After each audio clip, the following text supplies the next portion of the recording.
19절부터 26절까지 말씀입니다. 집에서 함께 참여하는 분들도 성경책을 꼭 찾아서 함께 읽으셨으면 좋겠습니다. 같이 한번 읽어보겠습니다. 내가 너희에게 전한 것은 주께 받은 것이니 곧 주 예수께서 잡히시던 밤에 떡을 가지사 축사하시고 떼어 이르시되 이것은 너희를 위하는 내 몸이니 이것을 행하여 나를 기념하라 하시고 식후에 또한 그와 같이 잔을 가지시고 이르시되 이 잔은 내 피로 세운 새 언약이니 이것을 행하여 마실 때마다 나를 기념하라 하셨으니 너희가 이 떡을 먹으며 이 잔을 마실 때마다 주의 죽으심을 그가 오실 때까지 전하는 것이니라. 아멘. 지난번에 광고를 드렸는데 이 책자 소교리 문답 책자가 나와 있습니다. 교회에서 구입할 수 있으니까 언제든지 오셔서 구입하시면 좋겠습니다. 이 책자를 여러분들이 꼭 가지고 계셔서 여러 번 이렇게 좀 읽으시면 전체적인 이제 좀 체계가 잡히면 이 소교리 문답만 제대로 우리가 읽고 해석을 해도 이렇게 성경을 읽어가는데 또 엉뚱한 소리를 하지 않을 수 있습니다. 여러 가지 잘못된 교리나 다른 가르침으로부터 우리를 보호해주는 소중한 교리라고 할 수 있습니다. 오늘 이제 성찬에 대한 내용이 끝나면 이제 다음 주부터는 기도에 대한 정의가 들어갑니다. 기도에 대해서 같이 나누고 그다음에 이제 주기도문에 대한 진리를 몇 번 나누면 이 책의 내용은 이제 끝나게 되어 있습니다. 보통 우리가 성례라고 하면 세례와 성찬 두 가지를 이야기하고 있는데 둘 다 그리스도께서 제정하신 것입니다. 오늘 본문 23절에도 보면 주께 받은 것이다 이렇게 분명히 명시하고 있죠. 주님께 받은 것이다 이렇게 말씀하고 있습니다. 우선 성찬의 두 가지 의미를 확인해 보도록 하겠습니다. 우선 첫 번째로 성찬은 주님의 죽으심을 기념하는 것입니다. 우리는 성찬을 통해서 주님의 몸을 대하고 주님의 피를 대합니다. 성찬식에서 빵은 주님의 몸을 상징합니다. 우리 죄 때문에 십자가에 찢겨진 주님의 몸을 상징합니다. 또한 포도주는 피를 상징하는데 우리 죄를 용서하시기 위하여 흘리신 보배롭고 존귀한 피를 의미합니다. 성찬을 나눌 때 우리는 하나님의 임재 안에서 주님의 죽으심을 기억하고 또 기념하고 선포하는 것입니다. 오늘 소교리 문답 96문에 보면 성찬은 무엇입니까? 이렇게 질문을 하고 있고요. 답을 여러분들이 같이 한번 읽었으면 좋겠습니다. 96문 답 같이 읽겠습니다. 시작.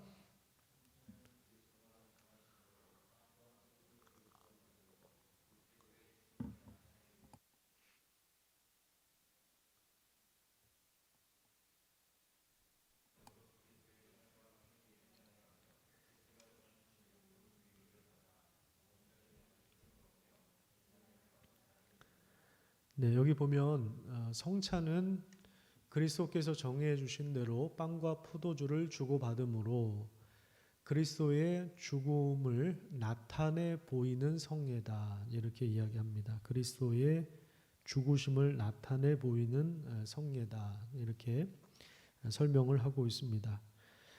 그리고 여기 보면 물질적인 방식이 아니라 카톨릭에서 말하는 물질적인 방식이 아니라 믿음으로 그리스도의 살과 피에 참여하는 것이다 이렇게 설명하고 있고요. 그리고 그리스도가 주시는 모든 유익을 받아 영적인 양식을 먹고 은혜 안에서 자라게 한다 이렇게 이야기하고 있는데 그리스도가 주시는 모든 유익이라고 하는 것이 무엇인가? 그것은 바로 죄에 대하여 죽는 것을 말하고 또 의에 대하여 사는 것을 말합니다. 또 그리스도께서 부활하신 그 영광과 능력을 우리에게 부어주시는데 그것이 바로 그리스도가 우리에게 주시는 모든 유익입니다. 그 유익을 우리가 함께 받아 누리고 영적인 양식을 먹고 은혜 안에서 우리가 자라게 되는 것이죠. 그다음에 두 번째는 그리스도와 우리가 생명의 관계를 누리고 있다는 사실을 확인하는 것입니다. 첫 번째가 주님의 죽으심을 기념하는 것이라면 두 번째는 그리스도와 우리가 생명의 관계를 누리고 있다라고 하는 것을 확인하는 것입니다. 단지 기념하고 단지 기억만 하는 것이 아니라 그 관계의 풍성함을 누리게 되는 것입니다. 오늘 본문 25절에 보면 새 언약이라고 하는 단어가 나옵니다. 새 언약, 표시를 좀 해보시면 좋겠습니다. 새 언약, 이 자는 내 피로 세운 새 언약이다 이렇게 표현하고 있는데, 이 새 언약이라고 하는 단어, 이 단어는 신약 성경을 이해할 수 있는, 구약 성경도 마찬가지고요, 신약 성경을 이해할 수 있는 아주 중요한 단어라고 할 수 있습니다. 아마도 다음 주 주일날 설교 본문으로 잡지 않을까 생각을 하고 있는데, 고린도 후서 3장에도 보면 새 언약의 일꾼이다라고 하는 표현이 나옵니다. 그 부분은 그때 가서 다시 나누도록 하겠고요. 여기서 말하는 이제 새 언약이 무엇인가, 이 부분을 좀 이해하는 것이 중요한데, 이 언약이라고 하는 것은 하나님께서 구약 시대에 하나님과 하나님이 불러 세우신 백성들과 맺은 언약을 말하는 것이죠. 그래서 하나님은 자신의 백성들의 모든 불의를 용서해 주시고 또 모든 죄를 깨끗게 하실 것이다. 이렇게 하나님께서 우리와 언약을 맺으셨습니다. 자, 성경을 두 군데 한번 좀 찾아보도록 하겠습니다. 예레미야 31장입니다. 직접 한번 찾아보겠습니다. 예레미야 31장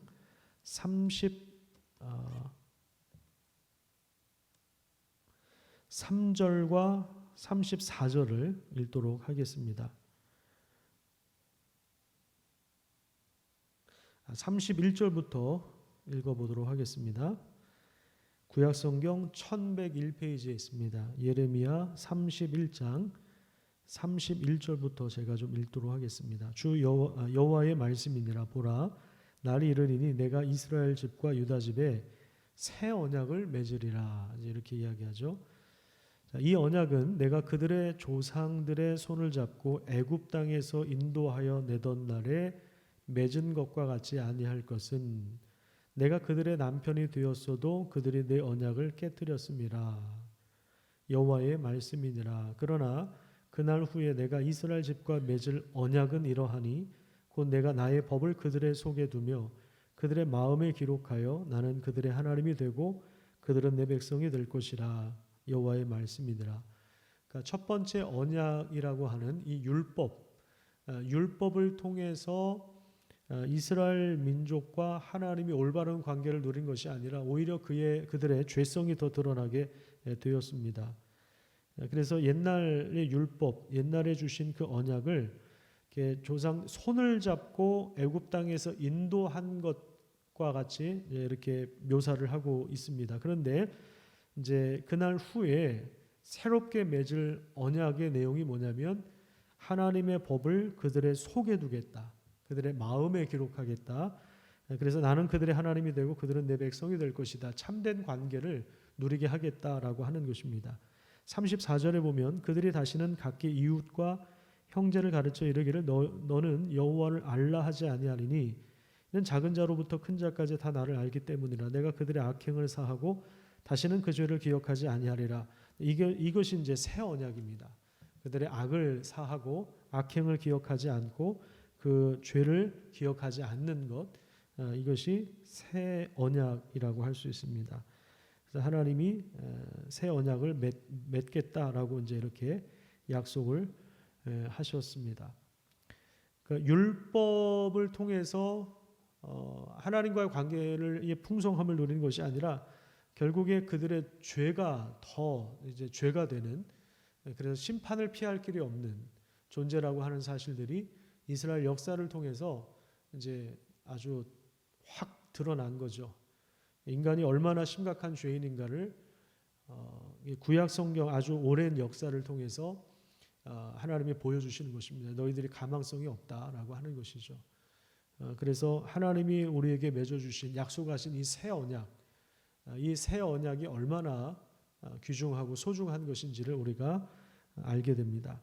그다음에 에스겔서 37장 보겠습니다. 에스겔은 예레미야 다음에 나오는 책이죠. 예레미야 37장 26절을 한번 보십시오. 에스겔서 37장 26절에 보면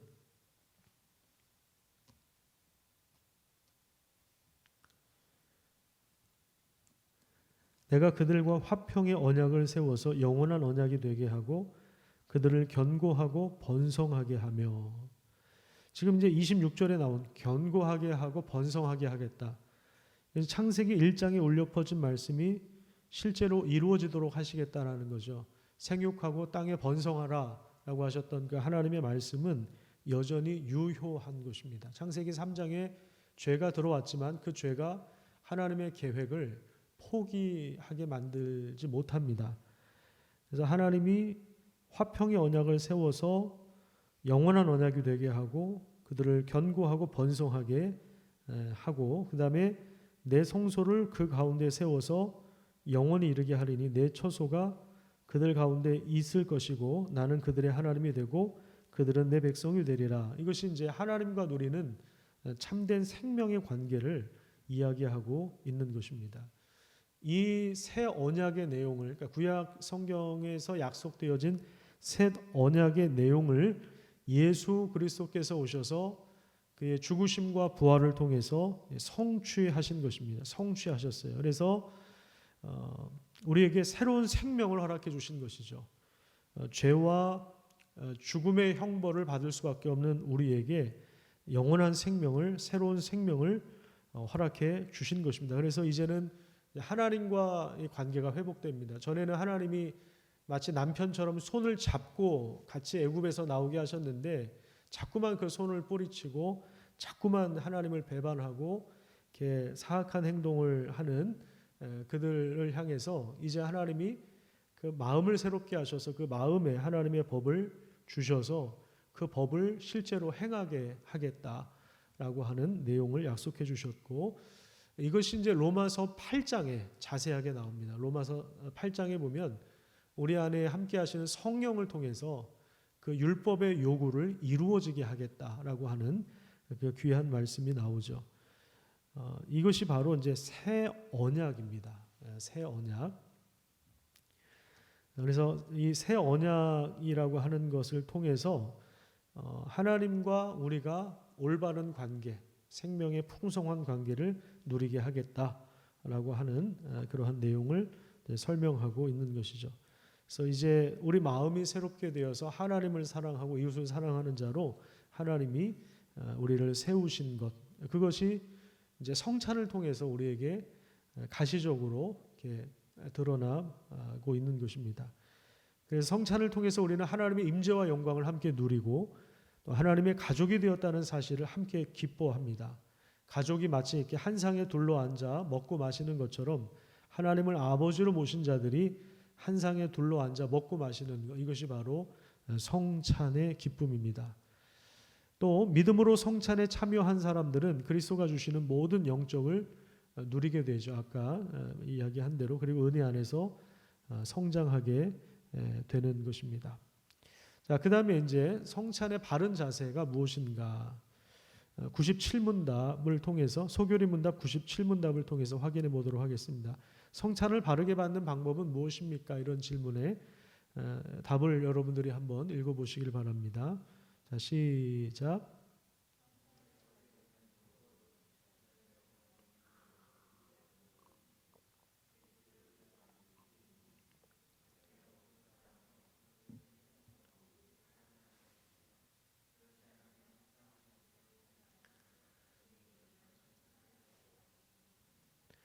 자, 여기 성찬을 바르게 받는 방법, 첫 번째로 이야기하는 게 뭐냐면 주님의 몸을, 자신을 어떻게 하라고 했습니까? 자신을 살펴서 주님의 몸을 분별하라, 이렇게 말씀하고 있습니다. 고린도전서 11장 27절을 잠깐 한번 보십시오. 고린도전서, 아까 이제 오늘 우리 본문 고린도전서 11장에서 봤는데 11장 27절에 보면은 이런 이야기가 나와요. 고린도전서 11장 27절에 보면 그러므로 누구든지 주의 떡이나 잔을 합당하지 않게 먹고 마시면, 그러니까 성찬에 참여할 때 합당하지 않게 성찬에 참여하면 죄를 짓는 것이다, 이렇게 이야기하고 있는데, 여기 이제 합당하다라고 하는 이 표현이 자신을 살핀다라고 하는 의미와 동일한 겁니다. 여기 소교리 문답에 자신을 살펴야 된다라고 하는 이 말이 합당하게 행하는 것을 말하는 거예요. 자신을 살핀다라고 하는 것은 하나님 앞에 내가 사실은 하나님 앞에 설 수 없는 죄인이라고 하는 사실을 인정하는 것을 말하는 것이죠. 그 다음에 이제 몸을 분별하는 것입니다. 몸. 성찬이라고 하는 것은 그리스도께서 우리에게 자기 자신을 완전히 내어주신 것처럼 우리도 다른 사람을 위하여 우리 자신을 내어주는 그러한 삶을 살도록 그것을 이제 기억하고 또 결단하는 시간이라고 할 수 있습니다. 하나님의 임재와 영광을 누리는 우리가 이제는 다른 사람을 생각하는 것입니다. 주님의 몸을 분별하는 이것이 굉장히 중요한 요소입니다. 고린도 교회가 가진 문제점 중에 하나가 바로 이 성찬의 문제였습니다. 공동 식사를 하면서 부자와 가난한 자들의 그 어떤 그 차이를 여실히 보여주는 그런 것에 대하여 사도 바울도 책망을 했는데, 우리가 그리스도의 몸된 교회를 우리가 함께 돌아보는 것, 분별하는 것 굉장히 중요한 요소입니다. 그리고 그 다음에 보면요, 회개하고 사랑하고, 다시 한번 띄워주십시오. 우리 소교리 문답 97 답을 보면 제일 먼저 이야기하는 것이 자신을 살피는 것이었고, 그 다음에 주님의 몸을 분별하는 것이었고, 그 다음에 그리스도를 의지하는 믿음이 있는지 살펴보는 것이었고, 그 다음에 회개하고 사랑하고 새롭게 순종하는가, 이렇게 우리가 그렇게 살고 있는가라고 하는 것을 돌아보는 것이 상당히 중요합니다. 왜냐하면 지금 이 성찬이라고 하는 것 자체가 하늘의 기쁨을 미리 맛보는 것이거든요. 하늘의 기쁨을 미리 맛보는 거예요. 아까 우리가 찬송가에도 나왔지만 하늘의 기쁨을 미리 맛보는 거예요.